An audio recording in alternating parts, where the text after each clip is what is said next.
எனதருமை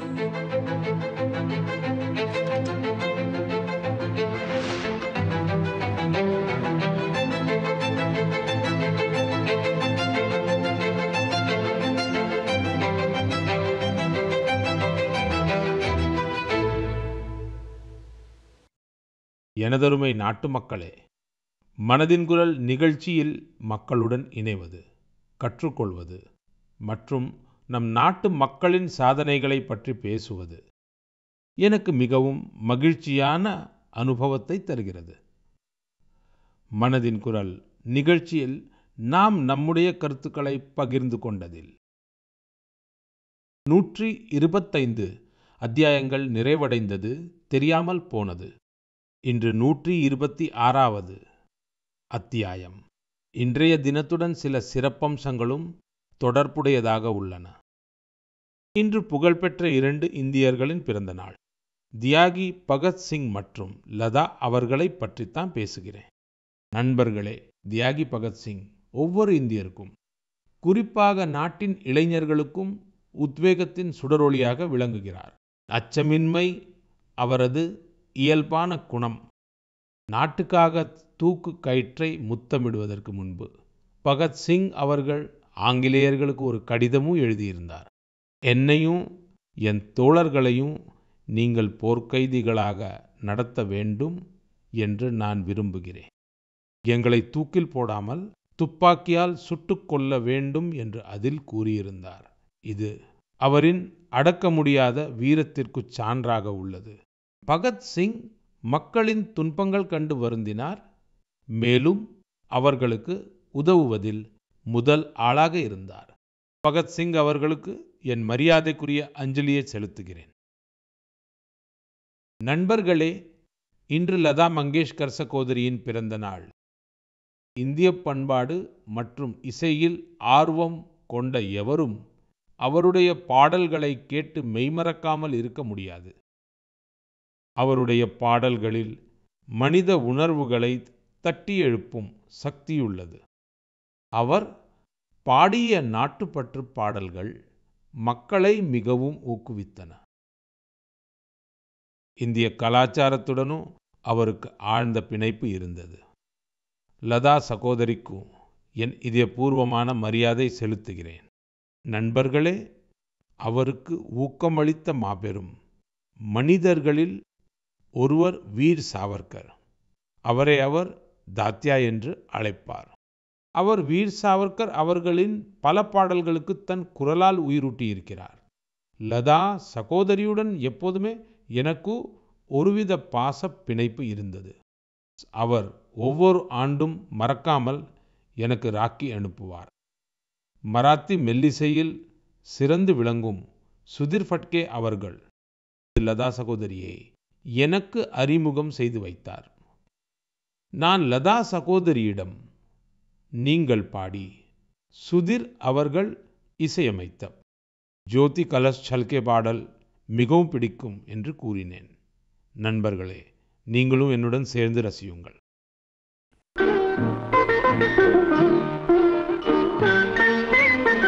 ज्योति कलश छलके, ज्योति कलश छलके, ज्योति कलश छलके, ज्योति कलश छलके, वे गुलाबी लाल सुनहरे रंग दल बादल के, ज्योति कलश छलके. மக்களே, இந்த நவராத்திரி வேளையில் நாம் சக்தியை வழிபடுகிறோம். நாம் பெண் சக்தியை கொண்டாடுகிறோம். வர்த்தகம் முதல் விளையாட்டு வரை, கல்வி முதல் அறிவியல் வரை, நீங்கள் எந்த துறையை எடுத்துக்கொண்டாலும் நம் இந்திய பெண்கள் அனைத்து இடங்களிலும் தங்களது அடையாளத்தை பதித்து வருகின்றனர். நினைத்து பார்க்க முடியாத சவால்களை கடந்து வெற்றி கொள்கின்றனர். நான் உங்களிடம் ஒரு கேள்வி கேட்கிறேன்.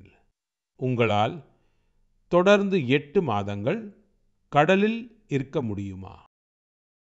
காற்றின் வேகத்தில் செல்லும் படகில் 50,000 கிலோமீட்டர் தூரம் கடலில் பயணிக்க முடியுமா? அதுவும் கடலில் எப்போது வேண்டுமானாலும் வானிலை மோசமடையலாம் என்ற நிலையில் உங்களால் முடியுமா? இதைச் செய்வதற்கு முன்பு நீங்கள் 1000 முறை யோசிப்பீர்கள். ஆனால் 2 துணிச்சலான இந்திய கடற்படை அதிகாரிகள் நாவிகா சாகர் பரிக்ரமா பயணத்தின் போது இதைச் செய்து காட்டியிருக்கிறார்கள். துணிச்சல் மற்றும் மன உறுதி என்றால் என்ன என்பதை அவர்கள் காட்டியிருக்கிறார்கள். இன்று மனதின் குரல் நேயர்களுக்கு இந்த 2 வீரர்களை நான் அறிமுகப்படுத்த விரும்புகிறேன். ஒருவர் லெப்டினன்ட் கமாண்டர் தில்னா, மற்றொருவர் லெப்டினன்ட் கமாண்டர் ரூபா. இந்த 2 அதிகாரிகளும் நம்முடன் தொலைபேசி இணைப்பில் இருக்கிறார்கள். ஹலோ. Hello sir. வணக்கம். வணக்கம் சார். நம்முடன் லெப்டினன்ட் கமாண்டர் தில்னாவும் ரூபாவும் இருக்கிறார்கள். நீங்கள் இருவரும் ஒன்றாக இருக்கிறீர்களா? ஆமா சார், இருவர் இருக்கிறோம். இருவருக்கும் என் அன்பான வணக்கங்கள். வணக்கம் சார். நமஸ்காரம் சார். நம் நாட்டு மக்கள் உங்கள் இருவரை பற்றியும் கேட்க விரும்புகிறார்கள். நீங்கள் கூறுங்கள். சார், நான் லெப்டினன்ட் கமாண்டர் தில்னா. நான் இந்திய கடற்படையில் லாஜிஸ்டிக்ஸ் பிரிவில் பணிபுரிகிறேன். நான் 2014 கடற்படையில் சேர்ந்தேன். கேரளாவின் கோழிக்கோடு தான் என் சொந்த ஊர். என் தந்தை இராணுவத்தில் இருந்தார். என்னுடைய தாய் இல்லத்தரசி. என் கணவரும் இந்திய கடற்படையில் அதிகாரியாக இருக்கிறார். என் சகோதரி NCCயில் பணிபுரிகிறார். ஜெய்ஹிந்த் சார். நான் லெப்டினன்ட் கமாண்டர் ரூபா. நான் 2017 கடற்படையின் நேவல் ஆர்மமெண்ட் இன்ஸ்பெக்ஷன் கேடல் சேர்ந்தேன். என் தந்தை தமிழ்நாட்டை சேர்ந்தவர். தாய் பாண்டிச்சேரியை சேர்ந்தவர். என் தந்தை விமானப்படையில் இருந்தார் சார். எனக்கு அவரை பார்த்துதான் பாதுகாப்பு துறையில் சேர வேண்டும் என்ற ஆசை வந்தது. என் தாய் இல்லத்தரசி. தில்னா, ரூபா சாகர் பரிக்ரமாவில் உங்களுக்கு கிடைத்த அனுபவத்தை பற்றி அனைவரும் கேட்க விரும்புகின்றனர். அது அவ்வளவு எளிதான காரியமல்ல என்று உறுதியாக நம்புகிறேன். பல சிரமங்கள் வந்திருக்கும், பல கஷ்டங்களை நீங்கள் கடந்திருக்க வேண்டும். ஆமா சார். சார், एक opportunity சார். நம் வாழ்க்கையை மாற்றக்கூடிய வாய்ப்பு நம் வாழ்க்கையில் ஒரு முறை தான் கிடைக்கும். இந்த உலக சுற்றுப்பயணம் எங்களுக்கு கிடைத்த அத்தகைய ஓர் அரிய வாய்ப்பு. இதை இந்திய கடற்படையும் இந்திய அரசும் எங்களுக்கு வழங்கியது. இந்த பயணத்தில் நாங்கள் சுமார் 47,500 கிலோமீட்டர் தூரம் பயணம் செய்தோம். 2024 அக்டோபர் 2 அன்று கோவாவில் இருந்து புறப்பட்டு மே 29 திரும்பினோம். 238 நாட்களானது சார். 238 நாட்களும் படகில் நாங்கள் இருவர் மட்டும்தான் இருந்தோம். இந்த பயணத்திற்காக 3 ஆண்டுகள் தயாரானோம். வழிகாட்டுதல், தகவல் தொடர்பு, அவசர கால சாதனங்களை எவ்வாறு இயக்குவது, டைவிங் செய்வது எப்படி, படகில் மருத்துவ அவசர நிலை போன்ற எந்த ஒரு நிலையையும் எப்படி சமாளிப்பது, இவை அனைத்தை பற்றியும் இந்திய கடற்படை எங்களுக்கு பயிற்சி அளித்தது. நாங்கள் பாயிண்ட் நெமோவில் இந்திய கொடியை ஏற்றினோம். அதுவே இந்த பயணத்தில் மறக்க முடியாத தருணம் சார். பாயிண்ட் நெமோ உலகின் மிகவும் தொலைதூரமான இடத்தில் உள்ளது சார். அங்கிருந்து மிக அருகில் இருக்கும் மனிதல் என்றால் சர்வதேச விண்வெளி நிலையத்தில் இருப்பவர்தான். அங்கு ஒரு பாய்மர படகில் சென்றடைந்த முதல் இந்தியர், முதல் ஆசியர் மற்றும் உலகின் முதல் மனிதர்கள் நாங்கள்தான். இது எங்களுக்கு மிகவும் பெருமையான விஷயம் சார். அருமை. உங்களுக்கு என் மனமார்ந்த வாழ்த்துக்கள். Thank you sir. உங்கள் தோழி ஏதாவது சொல்ல விரும்புகிறாரா? சார், பாய்மரப்படகில் உலகை சுற்றி வந்தவர்களின் எண்ணிக்கை எவரெஸ்ட் சிகரத்தை அடைந்தவர்களின் எண்ணிக்கையை விடவும் மிக குறைவு. பாய்மரப்படகில் தனியாக உலகை சுற்றி வருபவர்களின் எண்ணிக்கை விண்வெளிக்கு சென்றவர்களின் எண்ணிக்கையை விடவும் குறைவு. சரி, இவ்வளவு சிக்கலான பயணத்திற்கு சிறந்த குழுப்பணி தேவை. ஆனால் உங்கள் குழுவில் நீங்கள் 2 அதிகாரிகள் மட்டுமே இருந்தீர்கள். இதை நீங்கள் எப்படி சமாளித்தீர்கள்? ஆமாம் சார். இது போன்ற பயணத்திற்கு நாங்கள் இருவரும் ஒன்றாக கடுமையாக உழைக்க வேண்டியிருந்தது. லெப்டினன்ட் கமாண்டர் தினா சொன்னது போல் இதை சாதிக்க நாங்கள் இருவரும் மட்டுமே இருந்தோம். பழுது பார்ப்பவர், என்ஜின் மெக்கானிக், மருத்துவ உதவியாளர், சமையல்காரர், தூய்மை பணியாளர், டைவர், வழிகாட்டி என அனைத்துமாக நாங்களே செயல்பட்டோம். இதை நாங்கள் சாதிப்பதற்கு இந்திய கடற்படையின் பங்களிப்பு மகத்தானது. எங்களுக்கு எல்லா விதமான பயிற்சிகளையும் அவர்கள் கொடுத்திருந்தார்கள். சார், நாங்கள் 4 ஆண்டுகளாக ஒன்றாக பயணம் செய்கிறோம். அதனால் எங்களின் பலம் மற்றும் பலவீனங்களை பற்றி நன்கு அறிவோம். எங்கள் படகில் ஒருபோதும் பழுதாகாத ஒரு சாதனம் இருந்தது என்றால் அது எங்கள் இருவரின் குழுப்பணி என்று கூறுவோம். சரி, வானிலை மோசமாக இருக்கும்போது கடலில் வானிலை எப்படி இருக்கும் என்று கணிப்பது கடினம். அந்த சூழ்நிலையை நீங்கள் எப்படி சமாளித்தீர்கள்? சார், எங்கள் பயணத்தில் பல சவால்கள் இருந்தன. இந்த பயணத்தில் நாங்கள் பல சவால்களை எதிர்கொள்ள வேண்டியிருந்தது. குறிப்பாக சார், தென்பெருங்கடலில் வானிலை எப்போதும் மோசமாக இருக்கும். அதோடு நாங்கள் 3 புயல்களை எதிர்கொள்ள வேண்டியிருந்தது. சார், எங்கள் படகு வெறும் 17 மீட்டர் நீளமும் 5 மீட்டர் அகலமும் கொண்டிருந்தது. சில நேரங்களில் 3 மாடி கட்டிடத்தை விட பெரிய அலைகள் வரும். இந்த பயணத்தை அதிக வெப்பத்தையும் அதிக குளிரையும் எதிர்கொண்டோம். அண்டார்டிகாவில் நாங்கள் பயணம் செய்து கொண்டிருந்த போது வெப்பநிலை 1 டிகிரி செல்சியஸ் ஆகவும் காற்றின் வேகம் மணிக்கு 90 கிலோமீட்டராகவும் இருந்ததை நாங்கள் ஒரே நேரத்தில் எதிர்கொள்ள வேண்டியிருந்தது. குளிரிலிருந்து தப்பிக்க நாங்கள் 6 to 7 அடுக்கு ஆடைகளை அணிந்திருந்தோம். தென்பெருங்கடல் முழுவதையும் நாங்கள் 7 அடுக்கு ஆடைகளுடன் கடந்தோம். ஒரு சில சமயம் கேசடுப்பு மூலம் எங்கள் கைகளை சூடுபடுத்திக் கொள்வோம். சில நேரங்களில் நாங்கள் காற்றே இல்லாத போது நாங்கள் பாய்மரத்தை முழுதுமாக இறக்கிவிட்டு மிதந்து கொண்டிருப்போம். இது போன்ற சூழ்நிலைகள் பொறுமைக்கு சவாலாக இருக்கும். நாட்டு பெண்களின் உறுதியை கண்டு மக்கள் ஆச்சரியப்படைங்க. இந்த சுற்றுப்பயணத்தின் போது நீங்கள் வெவ்வேறு நாடுகளில் தங்கியிருந்தீர்கள். எங்க அனுபவம் கிடைத்தது? ஆமா சார், எங்களுக்கு மிகவும் நல்ல அனுபவம் கிடைத்தது. நாங்கள் 8 மாதங்களில் ஆஸ்திரேலியா, நியூசிலாந்து, போர்ட் ஸ்டான்லி மற்றும் தென்னாப்பிரிக்கா என 4 இடங்களில் தங்கினோம் சார். ஒவ்வொரு இடத்திலும் சராசரியாக எவ்வளவு நேரம் தங்குவீர்கள்? சார், ஒரு இடத்தில் 14 நாட்கள் தங்கினோம். 14 நாட்களா? ஆமாம் சார். உலகின் ஒவ்வொரு மூலையிலும் இந்தியர்களை பார்த்தோம். அவர்களும் சுறுசுறுப்பாகவும் மிகுந்த நம்பிக்கையுடனும் இந்தியாவை பெருமைப்படுத்திக் கொண்டிருக்கிறார்கள். எங்களுடைய வெற்றியை அவர்களுடைய வெற்றியாக நினைப்பதாக எங்களுக்கு தோன்றியது. ஒவ்வொரு இடத்திலும் எங்களுக்கு வெவ்வேறு அனுபவங்கள் கிடைத்தன. ஆஸ்திரேலியாவில் மேற்கு ஆஸ்திரேலிய நாடாளுமன்ற சபாநாயகர் அழைத்தார். அவர் எங்களை ஊக்குவித்தார். இது போன்ற விஷயங்கள் நடக்கும் போதெல்லாம் நாங்கள் பெருமையடைந்தோம். மேலும் நாங்கள் நியூசிலாந்துக்கு சென்ற போது அங்குள்ள மவோரி மக்கள் எங்களை வரவேற்று நமது இந்திய கலாச்சாரத்தை மரியாதையுடன் போற்றினர். இன்னொரு முக்கியமான விஷயம், போர்ட் ஸ்டான்லி தென்னமெரிக்காவுக்கு அருகில் உள்ள ஒரு தொலைதூர தீவு. அங்கு மொத்த மக்கள் தொகையே 3500 தான். இந்தியாவை பார்த்தோம். அங்கே 45 இந்தியர்கள் இருந்தார்கள். அவர்கள் எங்களை தங்களுடையவர்களாகவே கருதி வீட்டில் இருப்பது போன்ற உணவை ஏற்படுத்தினார்கள். உங்களைப் போலவே வித்தியாசமாக ஏதாவது செய்ய விரும்பும் பெண்களுக்கு நீங்கள் இருவரும் என்ன சொல்ல விரும்புகிறீர்கள்? நான் லெப்டினன்ட் கமாண்டர் ரூபா பேசுகிறேன். உங்கள் மூலமாக நான் அனைவருக்கும் சொல்ல விரும்புவது என்னவென்றால், நாம் மனப்பூர்வமாக உழைத்தால் இந்த உலகில் முடியாதது என்று எதுவும் இல்லை. நீங்கள் எங்கிருந்து வருகிறீர்கள், எங்கே பிறந்தீர்கள் என்பதெல்லாம் ஒரு பொருட்டே இல்லை. இந்திய இளைஞர்களும் பெண்களும் உயர்ந்த கனவுகளை காண வேண்டும் என்பது எங்கள் இருவரின் விருப்பம். எதிர்காலத்தில் அனைத்து பெண்களும் பாதுகாப்பு துறையிலும் விளையாட்டிலும் சாகசங்களிலும் ஈடுபட்டு நாட்டின் பெயரை பெருமைப்படுத்த வேண்டும். அதில்னா மற்றும் ரூபா, உங்கள் பேச்சை கேட்டு எனக்கும் மிகவும் சிலிர்ப்பாக இருக்கிறது. எவ்வளவு பெரிய வீர செயலை நீங்கள் செய்திருக்கிறீர்கள். உங்கள் இருவருக்கும் என் மனமார்ந்த நன்றிகள். நிச்சயமாக உங்கள் உழைப்பு, உங்கள் வெற்றி, உங்கள் சாதனை ஆகியவை நாட்டின் இளைஞர்களையும் இளம் பெண்களையும் ஊக்குவிக்கும்.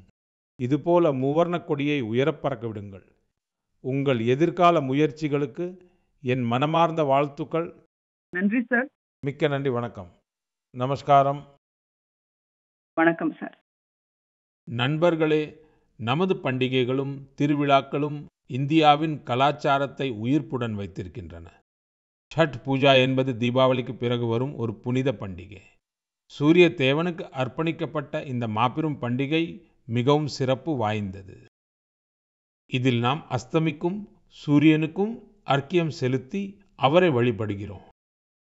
சட் பூஜை நாட்டின் பல்வேறு பகுதிகளில் மட்டும் கொண்டாடப்படுவதில்லை, மாறாக உலகம் முழுவதும் அதன் சிறப்பு காணப்படுகிறது. இன்று இது ஒரு உலகளாவிய பண்டிகையாக மாறி வருகிறது. நண்பர்களே, இந்திய அரசும் சட் பூஜை தொடர்பாக ஒரு பெரிய முயற்சியில் ஈடுபட்டுள்ளது என்பதை உங்களிடம் சொல்வதில் மிகவும் மகிழ்ச்சி அடைகிறேன். இந்திய அரசு சட் மகாபர்வத்தை யுனெஸ்கோ வின் புலனாகா பண்பாட்டு மரபுரிமை பட்டியலில், அதாவது யுனெஸ்கோவின் கலாச்சார பாரம்பரிய பட்டியலில் சேர்ப்பதற்கு முயல்கிறது. சட் பூஜை யுனெஸ்கோ பட்டியலில் சேர்க்கப்படும் போது உலகின் மூலை முடுக்குகளில் உள்ள மக்கள் அதன் மகத்துவத்தையும் தெய்வீகத்தையும் அனுபவிக்க முடியும். நண்பர்களே, சில காலத்திற்கு முன்பு இந்திய அரசின் இதே போன்ற முயற்சிகளால் கொல்கத்தாவின் துர்கா பூஜையும் யுனெஸ்கோவின் இந்த பட்டியலில் ஒரு பகுதியாகியுள்ளது. நாம் நமது கலாச்சார நிகழ்வுகளுக்கு இதுபோலவே உலகளாவிய அங்கீகாரத்தை பெற்று தந்தால் உலகம் அவற்றை பற்றி அறிந்து கொள்ளும், புரிந்து கொள்ளும், அவற்றில் பங்கேற்க முன்வரும். நண்பர்களே, அக்டோபர் 2ஆம் தேதி காந்தி ஜெயந்தி. காந்திஜி எப்போதும் சுதேசியை பின்பற்றுவதை வலியுறுத்தினார். அவற்றில் காதி மிகவும் முதன்மையானது. துரதிர்ஷ்டவசமாக சுதந்திரத்திற்கு பிறகு காதியின் பொலிவு சற்று மங்கத் தொடங்கியது. கடந்த 11 ஆண்டுகளில் காதியின் மீதான நாட்டு மக்களின் ஈர்ப்பு அதிகரித்துள்ளது. கடந்த சில ஆண்டுகளில் காதி விற்பனையில் பெரும் வளர்ச்சி காணப்படுகிறது. அக்டோபர் 2ஆம் தேதி ஏதாவது ஒரு காதி பொருளை நிச்சயம் வாங்குங்கள் என்று உங்கள் அனைவரையும் நான் கேட்டுக்கொள்கிறேன். இது சுதேசி என்று பெருமையுடன் சொல்லுங்கள். இதை சமூக ஊடகங்களில் வோக்கல் ஃபார் லோக்கல் என்ற முழக்கத்துடன் பகிருங்கள். நண்பர்களே, காதியைப் போலவே நமது கைத்தறி மற்றும் கைவினைப் பொருட்கள் துறையிலும் பல மாற்றங்கள் காணப்படுகின்றன. இன்று நமது நாட்டில் இது போன்ற பல உதாரணங்கள் வெளிவருகின்றன. பாரம்பரியம் மற்றும் புதுமையை ஒன்றாக இணைத்தால் அற்புதமான பலன்கள் கிடைக்கும் என்பதை அவை உணர்த்துகின்றன. உதாரணமாக தமிழ்நாட்டின் யாஸ் நேச்சுரல்ஸை குறிப்பிடலாம். அசோக் ஜெகதீசன் அவர்களும் பிரேம் செல்வராஜ் அவர்களும் தங்களது வேலையை விட்டுவிட்டு புதிய முயற்சியை தொடங்கினார்கள். புல் மற்றும் வாழைநாரிலிருந்து யோகா பாய்களை தயாரித்தார்கள். மூலிகை வண்ணங்களை கொண்டு துணிகளுக்கு சாயமேற்றினார்கள். 200 குடும்பங்களுக்கு பயிற்சி அளித்து வேலைவாய்ப்பையும் வழங்கினார்கள். ஜார்க்கண்டின் ஆஷிஷ் சத்யவிரத் சாஹி அவர்கள் ஜோஹார் கிராம் பிராண்ட் மூலம் பழங்குடியினரின் நெசவு மற்றும் ஆடைகளை உலகளாவிய அரங்கிற்கு கொண்டு சென்றுள்ளார். அவரது முயற்சிகளால் இன்று ஜார்க்கண்டின் கலாச்சார பாரம்பரியத்தை மற்ற நாடுகளைச் சேர்ந்தவர்களும் அறியத் தொடங்கியுள்ளனர். பீகாரின் மதுபனி மாவட்டத்தைச் சேர்ந்த ஸ்வீட்டி குமாரி அவர்களும் சங்கல்ப் கிரியேஷன் என்ற அமைப்பை தொடங்கியுள்ளார். மிதிலா ஓவியத்தை அவர் பெண்களின் வாழ்வாதாரத்திற்கான ஒரு கருவியாக மாற்றியுள்ளார். இன்று 500க்கும் மேற்பட்ட கிராமப்புற பெண்கள் அவருடன் இணைந்து தற்சார்பு பாதையில் பயணிக்கிறார்கள். இந்த வெற்றி கதைகள் அனைத்தும் நமது பாரம்பரியங்களில் வருமானத்திற்கான எத்தனை வழிகள் வரைந்துள்ளன என்பதை நமக்கு கற்பிக்கின்றன. நமது நோக்கம் உறுதியாக இருந்தால் வெற்றி நம்மை விட்டு விலகிச் செல்லாது. என் அன்பார்ந்த நாட்டு மக்களே, இன்னும் சில நாட்களில் விஜயதசமி கொண்டாடவிருக்கிறோம்.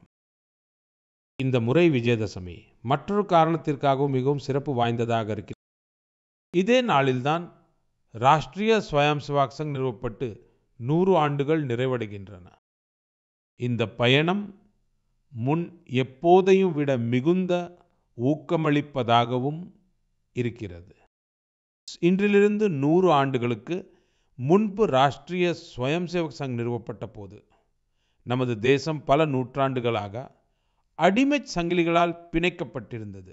பல நூற்றாண்டுகளாக தொடர்ந்த இந்த அடிமைத்தனம் நமது சுயமரியாதைக்கும் தன்னம்பிக்கைக்கும் பெரும் பாதிப்பை ஏற்படுத்தியிருந்தது. உலகின் பழமையான நாகரிகத்திற்கு ஓர் அடையாள நெருக்கடி உருவாகி கொண்டிருந்தது. நாட்டு மக்கள் தாழ்வு மனப்பான்மைக்கு ஆளாக தொடங்கியிருந்தனர். நாட்டின் சுதந்திரத்தோடு கருத்தியல் அடிமைத்தனத்திலிருந்தும் விடுபட வேண்டும் என்பது மிகவும் முக்கியமானதாக இருந்தது. இத்தகைய சூழலில் டாக்டர் ஹெட்கேவார் அவர்கள் இந்த விஷயம் குறித்து ஆழ்ந்து சிந்திக்க தொடங்கினார். இதற்காக அவர் 1925 விஜயதசமி திருநாளில் ராஷ்டிரிய ஸ்வயம் சேவக் சங்கை நிறுவினார். டாக்டர் சாஹாப் அவர்களின் மறைவிற்கு பிறகு பரம் பூஜ்ய குருஜி அவர்கள் தேச சேவை எனும் இந்த மகா யக்னத்தை தொடர்ந்து முன்னெடுத்து சென்றார். பரம் பூஜ்ய குருஜி அவர்கள் ராஷ்டிராய் ஸ்வாஹா இதம் ராஷ்டிராய் இதம் மமோ என்று கூறுவார். அதாவது, இது என்னுடையல்ல, இது தேசத்திற்கானது. சுயநலமின்றி நாட்டுக்காக அர்ப்பணிக்கும் உணர்வை அது தூண்டுகிறது. குருஜி கோல்வல்கர் அவர்களின் இந்த வாக்கியம் லட்சக்கணக்கான ஸ்வயம் சேவகர்களுக்கு தியாகம் மற்றும் சேவையின் பாதையை காட்டியுள்ளது. தியாகம் மற்றும் சேவை மனப்பான்மையும் ஒழுக்கத்தின் படிப்பினையும் தான் சங்கத்தின் உண்மையான பலம்.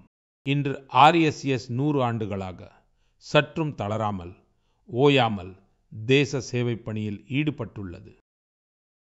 அதனால்தான் நாட்டில் எங்கு இயற்கை சீற்றம் ஏற்பட்டாலும் RSS அமைப்பின் ஸ்வயம் சேவகர்கள் தான் முதலில் அங்கு சென்றடைவதை நாம் பார்க்கிறோம். லட்சக்கணக்கான ஸ்வயம் சேவகர்களின் ஒவ்வொரு செயலிலும் முயற்சியிலும் நேஷன் ஃபர்ஸ்ட் என்ற உணர்வு எப்போதும் முதன்மையாக இருக்கிறது. தேச சேவை எனும் இந்த மகாயக்னத்தில் தங்களை அர்ப்பணித்துக் கொண்டிருக்கும் ஒவ்வொரு ஸ்வயம் சேவகருக்கும் எனது நல்வாழ்த்துக்களை தெரிவித்துக் கொள்கிறேன். என் அன்பார்ந்த நாட்டு மக்களே, அடுத்த மாதம் அக்டோபர் 7ஆம் தேதி மகரிஷி வால்மீகி ஜெயந்தி கொண்டாடப்படுகிறது. மகரிஷி வால்மீகி இந்திய பண்பாட்டின் எவ்வளவு பெரிய தூண் என்பதை நாம் அறிவோம். பகவான் ராமர் அவதார கதைகளை இவ்வளவு விரிவாக நமக்கு அறிமுகப்படுத்தியவர் மகரிஷி வால்மீகி தான். அவர் நமக்கு ராமாயணம் போன்ற அற்புதமான நூலை வழங்கினார். ராமாயணத்தின் இந்த தாக்கத்திற்கு அதில் பொதிந்துள்ள பகவான் ராமரின் கொள்கைகளும் விழுமியங்களும் தான் காரணம். பகவான் ராமர் சேவை, நல்லிணக்கம் மற்றும் கருணையுடன் அனைவரையும் அரவணைத்தார். அதனால்தான் மகரிஷி வால்மீகியின் ராமாயணத்தில் வரும் ராமர் அன்னை சபரி மற்றும் நிஷாதராஜனுடன் இணைந்தே முழுமையடைவதை காண்கிறோம். அதனால்தான் நண்பர்களே, அயோத்தியில் ராமர் கோயில் கட்டப்பட்ட போது அதனுடன் நிஷாதராஜன் மற்றும் மகரிஷி வால்மீகி ஆகியோருக்கும் கோயில் கட்டப்பட்டுள்ளது. உங்களிடம் ஒன்றை கேட்டுக்கொள்கிறேன். நீங்களும் அயோத்திக்கு ராமர் பிரானை தரிசிக்க செல்லும் போது மகரிஷி வால்மீகி மற்றும் நிஷாதராஜர் ஆலயத்தையும் கண்டிப்பாக தரிசியுங்கள். என் அன்பார்ந்த நாட்டு மக்களே, கலை, இலக்கியம் மற்றும் கலாச்சாரத்தின் மிக முக்கியமான சிறப்பு என்னவென்றால், அவை எந்த ஒரு எல்லைக்குள்ளும் கட்டுப்பட்டிருப்பதில்லை.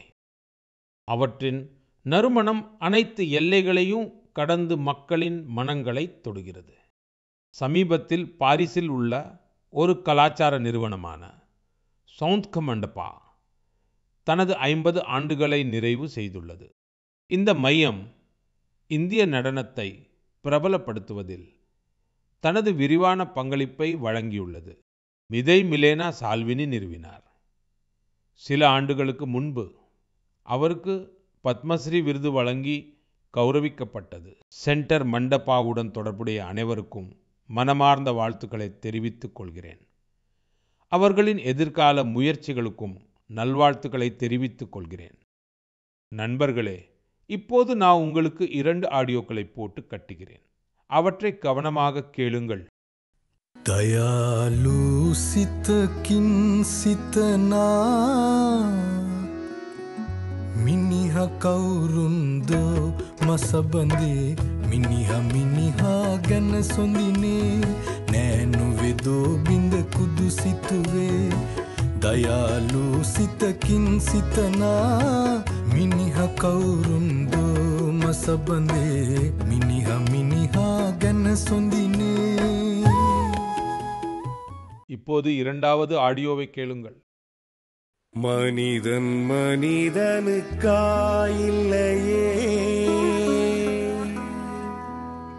மற்றதுதான் இங்கு கவலைப்படும் கருணையுள்ளத்தில் பரவிடவே அன்பு செய்வாய் நீ என் தோழா மனிதன் மனிதனுக்காயில்லையே மற்றதுதான் இங்கு கவலைப்படும் கருணையுள்ளத்தில் பரவிடவே. நண்பர்களே, பூபேன் ஹசாரிகா அவர்களின் பாடல்களால் உலகெங்கிலும் உள்ள வெவ்வேறு நாடுகள் எவ்வாறு ஒன்றுடன் ஒன்று இணைகின்றன என்பதற்கு இந்த குரலே சாட்சியாகும். இலங்கையில் மிகவும் பாராட்டத்தக்க ஒரு முயற்சி மேற்கொள்ளப்பட்டுள்ளது. இதில் புபேந்தா அவர்களின் புகழ்பெற்ற பாடலான மனுஹே மனுஹார பாபே பாடல இலங்கை கலைஞர்கள் சிங்களம் மற்றும் தமிழில் மொழிபெயர்த்துள்ளனர். நான் உங்களுக்கு அதன் ஆடியோவை போட்டு காட்டினேன். சில நாட்களுக்கு முன்பு அசாமில் நடைபெற்ற அவரது நூற்றாண்டில் விழாவிலந்து கொள்ளும் பாக்கியம் எனக்கு கிடைத்தது. அது உண்மையிலேயே மிகவும் மறக்க முடியாத ஒரு நிகழ்ச்சியாக அமைந்தது. அசாம் இன்று பூபேன் ஹசாரிகா அவர்களின் நூற்றாண்டு விழாவை கொண்டாடும் வேளையில் சில நாட்களுக்கு முன்பு ஒரு துயரமான நிகழ்வும் ஏற்பட்டுள்ளது. ஜூபின் கர்க் அவர்களின் அகால மரணத்தால் மக்கள் சோகத்தில் ஆழ்ந்துள்ளனர். ஜூபின் கர்க் ஒரு புகழ்பெற்ற பாடகர். அவர் நாடு முழுவதும் தனக்கென ஒரு அடையாளத்தை உருவாக்கினார். அசாமின் கலாச்சாரத்துடன் அவருக்கு மிகவும் ஆழமான பிணைப்பு இருந்தது. ஜூபின் கர்க் நமது நினைவுகளில் என்றென்று நிலைத்திருப்பார். மேலும் அவரது இசை வருங்கால தலைமுறையினரை மெய்மறக்கச் செய்யும். ஜூபின் கார்க் ஆசில் अहोमोर हमोस कृतिर उज्ज्वल रत्नो जनोतार हृदय तेयो हदाय जियाय थाकिबो. நண்பர்களே, சில நாட்களுக்கு முன்பு சிறந்த சிந்தனையாளரும் தத்துவ ஞானியுமான எஸ்.எல். பைரப்பா அவர்களையும் நம் நாடு இழந்துவிட்டது. எனக்கு பைரப்பா அவர்களுடன் தனிப்பட்ட தொடர்பும் இருந்தது. எங்களுக்கிடையில் பல சந்தர்ப்பங்களில் பல்வேறு விஷயங்கள் குறித்து ஆழமான உரையாடல்களும் நிகழ்ந்துள்ளன. அவரது படைப்புகள் இளம் தலைமுறையினரின் எண்ணங்களுக்கு வழிகாட்டும். கன்னடத்தில் உள்ள அவரது பல படைப்புகளின் மொழிபெயர்ப்புகளும் கிடைக்கின்றன. நமது வேர்கள் மற்றும் கலாச்சாரத்தின் மீது பெருமை கொள்வது எவ்வளவு முக்கியம் என்பதை அவர் நமக்கு உணர்த்தினார். நான் எஸ்.எல். பைரப்பா அவர்களுக்கு எனது உளமார்ந்த அஞ்சலியை செலுத்துகிறேன். இளைஞர்கள் அவரது படைப்புகளை படிக்குமாறு கேட்டுக்கொள்கிறேன். அன்பார்ந்த நாட்டு மக்களே, வரும் நாட்களில் ஒன்றன் பின் ஒன்றாக பண்டிகைகளும் மகிழ்ச்சியான தருணங்களும் வரவிருக்கின்றன. ஒவ்வொரு பண்டிகையின் போதும் நாம் நிறைய பொருட்களை வாங்குகிறோம். இந்த முறை ஜிஎஸ்டி பச்சத் உற்சவ் கூட நடந்து கொண்டிருக்கிறது. நண்பர்களே, ஒரு உறுதிமொழியை மேற்கொள்வதன் மூலம் உங்கள் பண்டிகைகளை இன்னும் சிறப்பானதாக மாற்ற முடியும். இந்த முறை பண்டிகைகளை உள்நாட்டு பொருட்களை வைத்து மட்டுமே கொண்டாடுவோம் என்று உறுதியாக முடிவு செய்தால் நமது கொண்டாட்டத்தின் பொலிவு பன்மடங்கு அதிகரிக்கும். வோக்கல் ஃபார் லோக்கல் என்பதை வாங்குதலின் மந்திரமாக ஆக்குங்கள். நம் நாட்டில் தயாரானதை மட்டுமே வாங்குவோம் என்று என்றென்றைக்குமாக உறுதியெடுத்துக் கொள்ளுங்கள். இந்திய மக்கள் உருவாக்கியதை மட்டுமே வீட்டிற்கு எடுத்து செல்வோம். இந்திய குடிமகனின் உழைப்பு எதில் உள்ளதோ அந்த பொருளையே பயன்படுத்துவோம். நான் அவ்வாறு செய்யும்போது நான் ஒரு பொருளை மட்டும் வாங்குவதில்லை, ஒரு குடும்பத்தின் நம்பிக்கையை வீட்டிற்கு கொண்டு வருகிறோம். ஒரு கைவினைஞரின் உழைப்பிற்கு மரியாதை அளிக்கிறோம். ஒரு இளம் தொழில்முனைவோரின் கனவுகளுக்கு சிறகுகளை அளிக்கிறோம். நண்பர்களே, பண்டிகைகளின் போது நாம் அனைவரும் நமது வீடுகளை சுத்தம் செய்வதில் ஈடுபடுகிறோம். ஆனால் தூய்மை என்பது வீட்டின் 4 சுவர்களுக்குள் மட்டும் நின்றுவிடக்கூடாது. தெருக்குயிர்ப்பு பகுதி, சந்தை, கிராமம் என அனைத்து இடங்களிலும் தூய்மையை பேணுவது நமது பொறுப்பாக மாற வேண்டும். நண்பர்களே, வரவிருக்கும் காலகட்டம் பண்டிகை காலமாகவே இருக்கிறது. தீபாவளி ஒரு வகையில் மாபெரும் திருவிழாவாகவே ஆகிவிடுகிறது. உங்கள் அனைவருக்கும் தீபாவளி நல்வாழ்த்துக்களை தெரிவித்துக் கொள்கிறேன். ஆனால் அதே சமயம் நாம் தற்சார்பு அடைய வேண்டும் என்பதை மீண்டும் வலியுறுத்துகிறேன். நாட்டை தற்சார்பு உடையதாக ஆக்கிய தீர வேண்டும். அதன் பாதை சுதேசி வழியாகவே முன்னோக்கி செல்ல வேண்டும். நண்பர்களே, மனதின் குரல் நிகழ்ச்சி இத்துடன் நிறைவடைகிறது. அடுத்த மாதம் மீண்டும் புதிய சரிதங்களுடனும் உத்வேகங்களுடனும் சிந்திப்போம். அதுவரை உங்கள் அனைவருக்கும் என் நல்வாழ்த்துக்கள். நன்றி.